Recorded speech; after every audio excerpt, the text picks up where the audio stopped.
गांव का नाम परसा था। पहाड़ के किनारे बिखरा, धूल भरी सड़कें, पतझड़ के पत्तों की तरह बिखरे घर। परसा के लोगों की बातें पुराने जमाने की थी। अंधविश्वास, ओस से भीगी कहानियां, और उन कहानियों के केंद्र में एक पुराना झरझरा सा मकान था, कोठड़ी की तरह, जिसके आंगन में एक पेड़ सूख चुका था। उसी कोठड़ी में बरसों पहले एक लड़का पैदा हुआ था। गांव वाले कहते हैं कि वह जन्म बहुत अशुभ काल में हुआ, एक बर्फीले बिजली भरे रात में, जब चांदहीन सा कहीं छिपा था।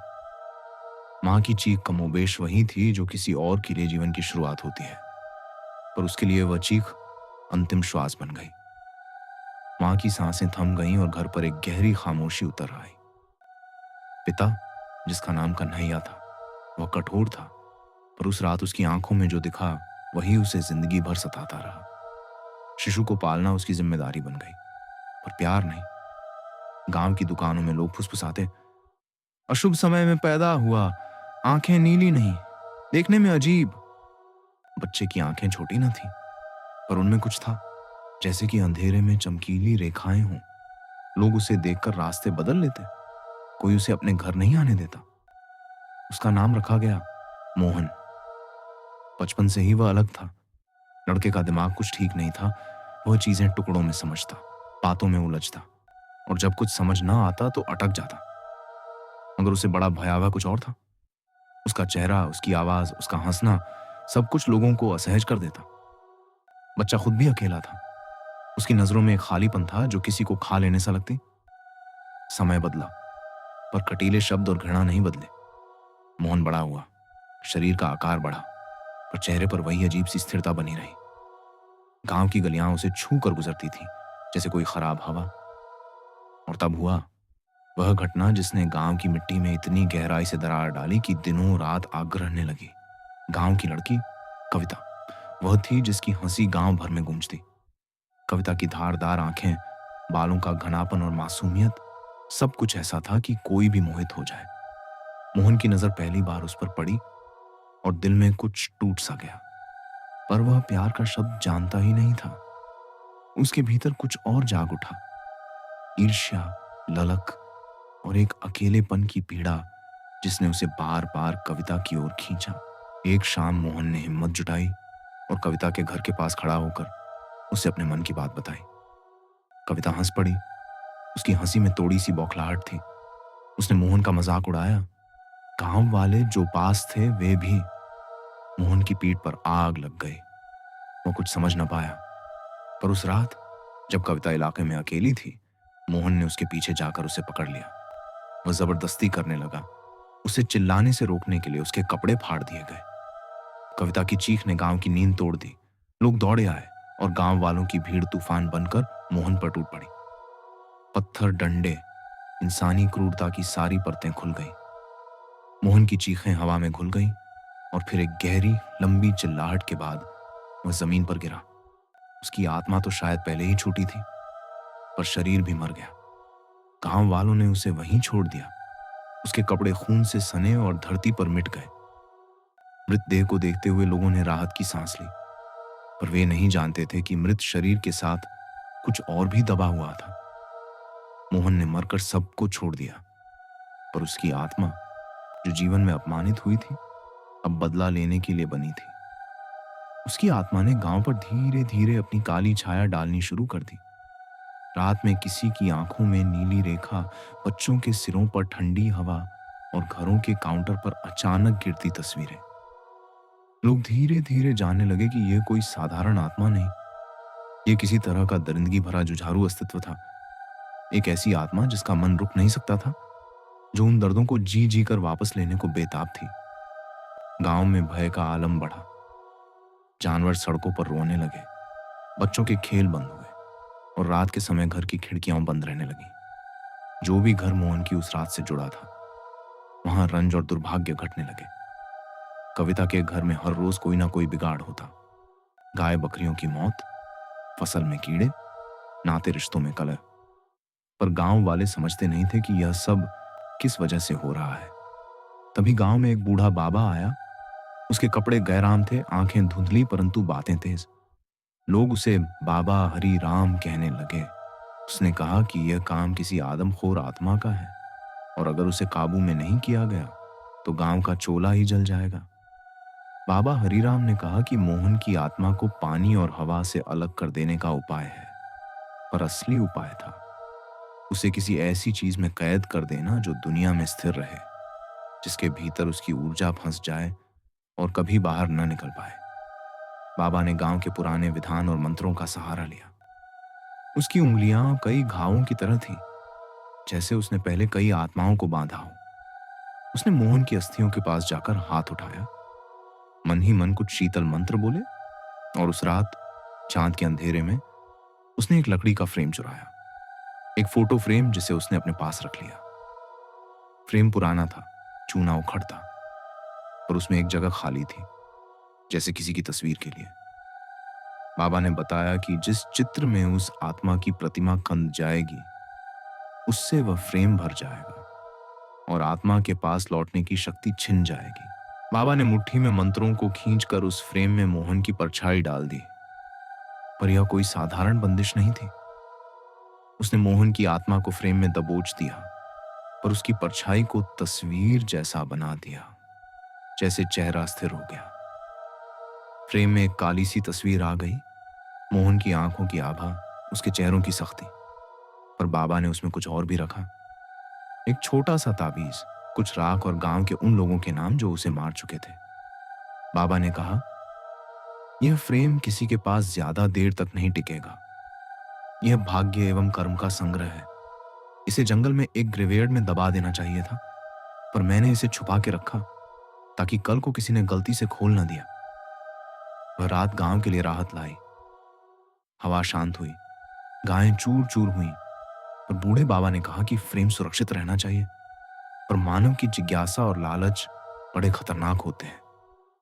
समय बीतता गया और फ्रेम बाबा के पास से गांव की एक छोटी सी दुकान में गया।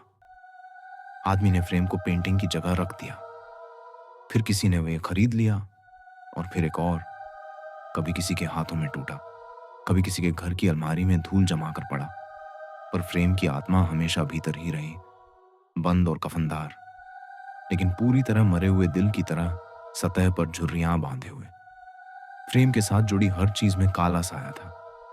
जो भी उसे छूता, उसकी रातों में आवाजें आती। जो भी फ्रेम के पास तस्करी करता, उसका घर खाली हो जाता। जो भी उसकी तस्वीर पर देर तक घूरता, उसकी परछाई आंखों के पीछे दौड़ती। पर फ्रेम का सबसे दुर्भाग्यपूर्ण भाग यह था कि वह किसी लड़की के पास जाना चाहता था, या कहें कि उसकी फ्रेम में सिमटी आत्मा को मेहनत का स्वाद तभी मिलता जब वह किसी स्त्री के जीवन में उतरती। ये बाबा की पुरानी चेतावनी थी। ध्यान रहे, यदि यह फ्रेम किसी निर्दोष लड़की के हाथ लगेगी तो वह या तो इसे जला देगी या उसकी आत्मा को खुद पर लेने लग जाएगी।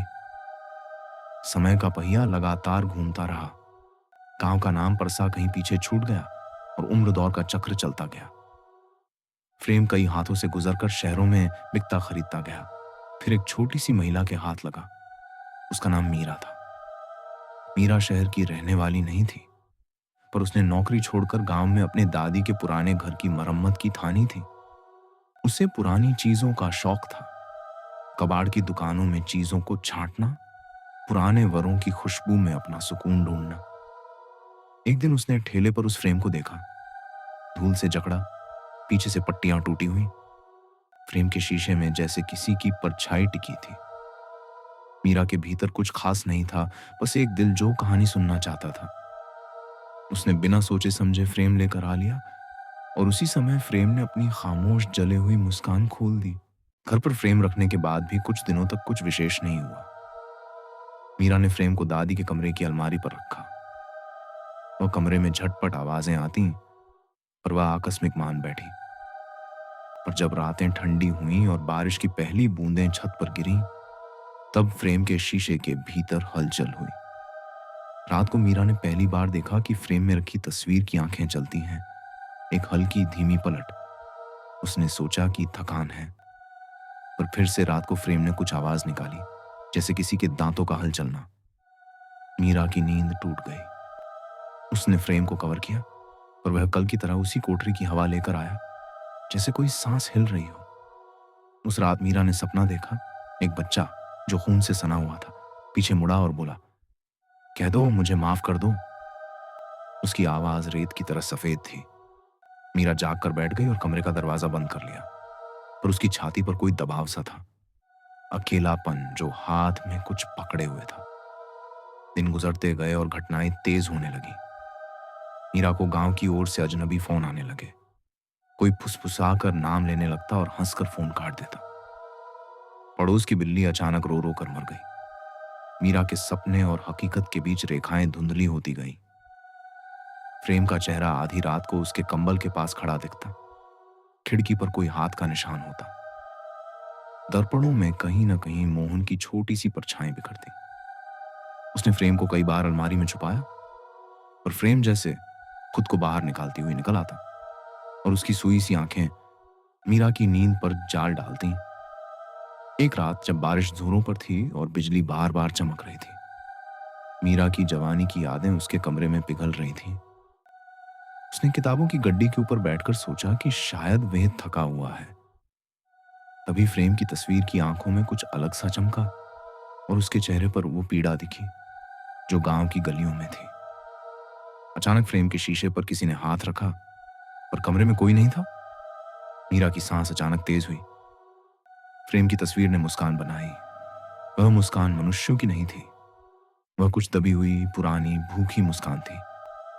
उसने आवाज सुनी, धीमी खोखली, जैसे कोई पुरानी रेडियो जो दिन भर गूंज चुका हो। मेरा घर वापस चाहिए। मीरा दौड़ी और फ्रेम उठाकर देखा। शीशे के पीछे मोहन का चेहरा था, पर वह स्थिर नहीं था। उसके होंठ हिल रहे थे, आंखें बार बार झुक रही थी। मीरा का दिल धड़क उठा। उसने फ्रेम फेंकने का फैसला किया, पर फ्रेम जैसे चिपक सा गया। फेंकते ही कमरे में एक तेज ठंडी हवा चली और दीवारों पर छाया बनी, मानो किसी ने अपने हाथ पसार दिए हों। फ्रेम गिरते ही टूटा नहीं, पर उसके भीतर की तस्वीर गहरी हो गई, जैसे किसी ने उस तस्वीर की सतह पर कागज की तरह एक और परत चढ़ा दी हो। मीरा की गर्दन में ठंडा पसीना बह निकला। उसने फ्रेम उठाया और बाहर गली में फेंकने का मन किया, पर जैसे ही उसने दरवाजा खोला, बाहर की दुनिया बदल चुकी थी। सड़क कोई गांव की सड़क लग रही थी। मिट्टी, गायें और दूर से किसी ने राम नाम ले रखा था। मीरा को लगा कि उसने गलती से कोई भटक गया है, पर वह अपने पैरों पर अटकी हुई थी, जैसे धरती ही स्थान बदल गई हो। जैसे तैसे उसने फ्रेम को अपनी बाहों में दबाया और लगे हाथ गांव के लोगों के सामने पहुंच गई। पर गांव के लोग नहीं थे। एक बूढ़ी औरत किरान, जो दादी की दोस्त थी, वहां अचानक दिखी। उसी की आंखों में कुछ अजीब चमक थी। तुमने वह सामान कहां से पाया? उसने प्रश्न किया, पर उसकी आवाज बिल्कुल वैसी थी जैसे गांव के किसी घर में चूल्हे की आग छिप जाती है। मीरा ने धीरे धीरे सारी दास्तां बताई। प्रेम, रात की आवाज, बच्चों की चीखें। किरान के होंठ आधे मुस्कुराए और उसके हाथ कांप उठे। ये वही फ्रेम है, उसने फुसफुसाया, जो पहले हमारे गांव में था। किरान ने मीरा को गांव का पुराना किस्सा सुनाया, मोहन की कहानी, हत्या और बाबा का शाप। उसने बताया कि बाबा ने मोहन की आत्मा को फ्रेम में बंद किया था, पर फ्रेम को खाए जाने नहीं दिया गया था। वह किसी तरह बाहर निकलना चाहता था। वह किसी नारी के समक्ष खुलकर अपना रूप दिखाएगा, क्योंकि मोहन की क्षुधा को तभी संतोष मिलता जब वह किसी बच्ची की आंखों में उतरकर उसकी जिंदगी को धीरे धीरे छीन लेता। वह आत्मा प्यार नहीं चाहती, किरान ने कहा, वह कब्जा चाहती है। मीरा को एक डर मिला, जिसके चेहरे पर इसे पर्दा करने का कोई उपाय नहीं था, पर उसकी अपनी हिम्मत भी थी। उसने सोचा कि फ्रेम को कहीं गहरा दबा दें, नदी में, आग में, जमीन के भीतर। पर हर बार जब वह विचार बदलती, फ्रेम की तस्वीर की आंखों में सोई हुई चीख सुनाई देती। उसने बाबा हरिराम के लिखा हुआ एक पुराना मंत्र याद किया, जो उसने किसी दस्तावेज में देखा था, पर बाबा तो अब नहीं थे। किरान ने कहा कि वही मंत्र फ्रेम के लिए पर्याप्त नहीं होगा। तुम्हें सच्ची हिम्मत चाहिए, वो बोली, और वह हिम्मत उस व्यक्ति के साथ आ सकती है जो अपमान का बोझ समझे। फिर मीरा ने निर्णय लिया कि वह गांव जाकर वो जगह ढूंढेगी, वह कोठड़ी जहां मोहन पैदा हुआ था। उसका इरादा था फ्रेम को वहीं लाकर बाबा के बताए नियमों के मुताबिक फिर से बंधन करना। पर गांव का रास्ता आसान नहीं था। सड़कें बदल चुकी थीं, पर कुछ निशान ज्यों के त्यों थे। वही सूखा पेड़, वही कोठड़ी जिसकी खिड़की आधी टूटी थी, और वही जमीन जहां खून बह चुका था। कोठड़ी में घुसते ही मीरा ने देखा कि समय का मखमली पर्दा था। किसी ने यहां संवेदनाओं को जला दिया था। पर फ्रेम को जमीन पर रखकर उसने मंत्र पढ़ने की ठानी। उसने गांव के कई लोगों से बातें की। जो भी फ्रेम के बारे में बोलते उनका चेहरा पीला पड़ जाता। सबके जीवन में सदमा था, पर किसी की आवाज में आज भी वह पुरानी घृणा गूंजती जो मोहन पर हुई थी। रात को उसने अलाव जलाकर मंत्र पढ़ना शुरू किया। बारिश झरझर कर रही थी और हवाएं सुर में थीं। मीरा ने बाबा की तरह मंत्र नहीं पढ़े। उसने अपनी आंखों के सामने मोहन की कहानी रखी। उसकी मी के आंसू, पिता की घृणा, गांव वालों की भीड़, कविता की शर्म। उसने हर दर्द को अपने रूप में लिया और जोर से बोली, ज्यादा दर्द किसी को न दे, लौट जा वापस, और जो तुमने छीना है उसे छोड़ दे। उसकी आवाज में कोई आध्यात्मिक ताकत नहीं थी, पर वह मानवीय थी, सच्ची। और किसी तरह उसकी सादगी ने फ्रेम की परछाई को झकझोर दिया। फ्रेम की तस्वीर में हलचल बढ़ी। मोहन की आंखें छलकने लगी, पर उसकी आंखों के भीतर एक और छवि उभरी। एक नन्ही लड़की जिसकी हंसी गूंज रही थी। वह लड़की कविता नहीं थी, वह किसी और थी। शायद मोहन की एक दीवानगी की प्रतिमा, या शायद मोहन की आत्मा ने अपनी ही यादों में खुद को ढूंढ लिया था। अचानक हवा में से एक गर्जना सी निकली और कोठड़ी की भित्तियों पर पुरानी लकीरें उभर आईं, जैसे कोई पुराना लिखा हुआ शब्द अब बाहरी हवा में आकर खड़ा हो गया हो। मीरा डर गई, पर उसने हाथ नहीं छोड़ा। उसने धीरे धीरे फ्रेम उठाया और उसकी पीठ पर ताबीज रख। वही ताबीज जो बाबा ने इस्तेमाल किया था। किसी गांव आने वाले ने उसे घर की अलमारी में छुपा रखा था। उसने ताबीज को फ्रेम के पीछे बांधा और फिर वही शब्द उच्चारित किए जो बाबा ने पहले कहे थे, पर उसकी अपनी जुबान से, अपनी आत्मा से। कुछ पल के लिए कुछ हुआ ही नहीं।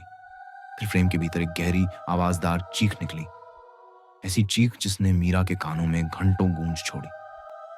चित्र में मोहन की आकृति सिमटने लगी और शीशा जैसे परत दर परत टूटकर अंदर की तरफ समेट गया। अचानक फ्रेम से एक प्रकाश निकला, पीला, धुंधला पर गर्म, और प्रकाश में मोहन की आंखों का दर्द सूख गया। उसकी रूपरेखा धीरे धीरे धुंधली हो गई और अंत में फ्रेम की सतह पर सिर्फ एक खाली धुंधली परत रह गई, जैसे किसी ने तस्वीर को खींच लिया हो। मीरा ने महसूस किया कि फ्रेम हल्का हो गया है और उसके साथ एक अनकही थकान। उसने मन ही मन बाबा के नाम की प्रार्थना की और फ्रेम को जमीन में गाड़ दिया। वह जगह वही पुराना कुएं के पास थी जहां पहले गांव वालों ने सब कुछ दफना दिया था। उसने उसे ढक दिया और उसके ऊपर पत्थर रख दिए, जैसे कि किसी जख्म पर मरहम लगा दे।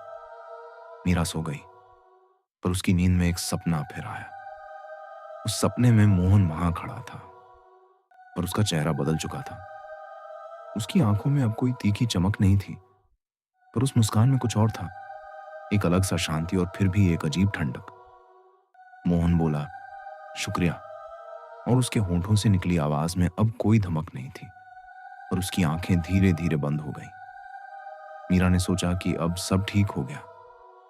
उसने कुएं पर रखी मिट्टी के ऊपरी हिस्से पर फूल रखे और गांव के मंदिर में घंटी बजाकर धन्यवाद दिया। पर इंसानी कथाएं अक्सर अपनी खुद की भांति समाप्त नहीं होती। अगले दिनों गांव में सूचकांकों में हल्की हल्की चीजें फिर होने लगी, पर इस बार कुछ अलग तरह का अजीब रिफ्लेक्शन था। लोग कहते थे कि जब तुम अंधेरे में अकेले चलो तो किसी के सिर पर ठंडी हवा नहीं आती। पर उस दिन अचानक किसी ने बताया कि मीरा के घर के बाहर खिड़की पर किसी ने नोट चिपका दिया। उस नोट पर सिर्फ एक पंक्ति थी, अब तुम जानती हो। नोट नीला था और उस पर हल्का सा खून जैसा दागा था, पर नोट की स्याही जैसे किसी और उम्र की थी। मीरा ने डर के मारे नोट को फाड़ दिया, पर उसने यह भी महसूस किया कि फ्रेम को दफना देने के बाद भी उसे कोई चीज चुभ रही थी, एक याद, एक निशान, मानो किसी ने उसकी कलाई पर वही पुराना चिन्ह छोड़ दिया हो। उसने खुद को समेटा और तय किया कि फ्रेम को फिर से उठाने का कोई अर्थ नहीं है। उसने अपने घर की अलमारी में कोई चीज सिल दे और रोज सुबह मंदिर जाकर घंटी बजाती रही। पर रातों में उसकी खिड़कियों के बाहर कोई हल्की सी परछाई घूमती रहती, मानो कोई दूर से उसे देखकर मुस्कुराता हो। एक रात जब वह खिड़की से झांक रही थी, उसने देखा कि आंगन में किसी ने एक छोटी सी तस्वीर रख दी है। एक काला नीला फ्रेम, पर उस पर कोई तस्वीर नहीं थी। शीशा खाली था। मीरा का दिल धक धक करने लगा। वह फोटो फ्रेम अब कहीं नहीं था, पर उसका असर वहां तक पहुंचा चुका था जहां लोग अनुमान भी नहीं करते। काम वालों की जिंदगियां फिर से बदलने लगी, पर इस बार परिवर्तन इतना धीमा था कि लोग उसे पहचान भी नहीं पाए। कुछ औरतें रात में सो नहीं पाती, कुछ बच्चे अचानक मूर्खतापूर्ण डर से चिल्ला उठते थे, और कुछ पुरानी हंसियों में अब अनहोनी ठंडक सी आ गई। मीरा समझ गई, मोहन की आत्मा भले ही तस्वीर से बाहर चली गई हो, पर उसकी स्मृति, उसका शोषित दर्द और उसकी चाहतें अब हवा में, मिट्टी में और लोगों की यादों में दबी रहीं। बाबा ने उसे फ्रेम में बांधा था, पर वह आत्मा किसी को एक थपकी चाहिए थी, और वह थपकी उसे अब लोगों की कमजोरियों में मिलती रही। किसी भी कहानी का अंत हमेशा एक ठोस दरवाजे से नहीं होता। वह अक्सर एक फीके से बंद होने जैसा होता है, जहां आवाजें दूर होती जाती हैं, पर कभी कभी जैसे तैसे कुछ शब्द बच निकलते हैं। मीरा ने फ्रेम को दफना दिया, पर उन रातों में जब आंधियां तेज थीं और बारिश पुरानी दीवारों पर थपथपा रही थी, कमरे के कोने में कभी कभी एक छवि उभर आती। एक बच्चा, छोटे छोटे हाथ, चेहरे पर कच्ची मासूमियत और आंखों में एक अनशन सी वह पीड़ा जो मरने पर भी मिटी नहीं। मीरा अपनी आंखें मलकर खिड़की के पास जाती, और वह खाली शीशा जहां कभी मोहन था, वहां उसकी अपनी परछाई दिखती। पर कभी कभी उस पर कोई और चेहरे की रेखा उभर आती, जो दूर होते हुए कहती, कृपया मुझे पहचान लो। आखिर में जो बात मीरा ने समझ ली वही सबसे भयावह सच्चाई थी। कुछ आत्माएं, चाहे फ्रेम में बंद हों, कब्र में दबे हों या हवा में घुली हों, वे सिर्फ बदला या आराम नहीं चाहती, वे पहचान चाहती हैं।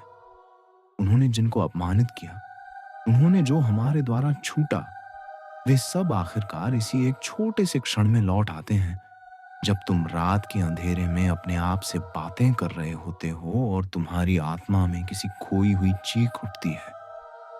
और अगर तुम कभी गांव की किसी पुरानी दुकान में जाओ और तुम वह फ्रेम देखो जो धूल से ढसा हो और जिसकी तस्वीर फीकी पड़ गई हो, तो आंखें बंद कर लेना, क्योंकि वह फ्रेम अपनी धाड़ नहीं रोकेगा, पर वह तुम्हें सुन लेगा, और शायद अपनी आखिरी गुहार में तुम उसकी कहानी उसे सुनाकर उसे चैन दे सकोगे। पर यह भी एक रहस्य है। कभी कभी सबसे शांत सी रात में, जब हवा थोड़ी देर के लिए रुकती है और खिड़कियों की परछाइयां दीवारों पर बैठ जाती हैं, मीरा के कमरे की खिड़की पर कोई परछाई घूमती है। वो परछाई धीमे से थपथपाती है, जैसे किसी ने उसे छोड़ दिया हो और वह अब सिर्फ एक दोस्त की तलाश में है। और पीछे से कभी कभी एक धीमी सी आवाज आती है, न पूरी तरह तेज, न पूरी तरह मौन, धन्यवाद। और फिर हवा गुम हो जाती है, जैसे कि कोई पत्थर धीरे से मिट्टी में बैठ गया हो। फिनाले का सच यह है, फ्रेम दबा तो दिया गया, पर कहानी खत्म नहीं हुई, क्योंकि जब भी इंसान भूलता है कि किसी की जिंदगी की कीमत कितनी होती है, वही चीज दोबारा उठ खड़ी होती है, किसी फ्रेम के शीशे में, किसी सपने के कानों में, किसी रात की दहाड़ में। और यदि तुम कभी भी किसी तस्वीर से आंख नहीं हटा पाओगे, तो ये ध्यान रखना कि कभी कभी तस्वीरें सिर्फ यादें नहीं, चिन्ह होती हैं, और कुछ चिन्ह ऐसे होते हैं जो अपना खाता अभी भी मांग रहे होते हैं। अगर आपको हमारी कहानी अच्छी लग रही है तो कृपया चैनल को सब्सक्राइब करें, कमेंट बॉक्स में कमेंट करें आपको कहानी कैसी लगी। आप अपनी कहानी हमें मेल कर सकते हैं, ईमेल आईडी डिस्क्रिप्शन बॉक्स में है।